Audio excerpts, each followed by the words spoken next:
ROI or return on investment, you must have heard this term a lot. In the traditional business world, ROI is a key performance indicator that's often used by business to determine the profitability of an expenditure. But there is another ROI that is important. It is the return on intention. But not many companies or organizations know about it or don't know how to practice it. So let's see what part of does intent plays in an organization. Every project, program, investments or strategy has a beginning, a kickoff, which has desired outcomes defined by the intention. And having organization intent is essential as it helps to achieve the outcome for any decision taken, any change done, or trying out something new in the organization.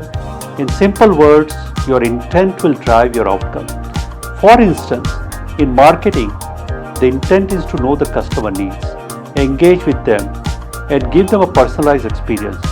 Even when expanding our business, the intent behind opening new centers is to reduce attrition, get new talent, build an additional set of capabilities, and creating and executing a robust business strategy with the right intention can rev up your return on investments. But do we, as an organization, give enough thought to reward organizations' intent? I guess we make one fundamental mistake while implementing return on intention. We don't spend too much time getting into the granularity of the intent itself.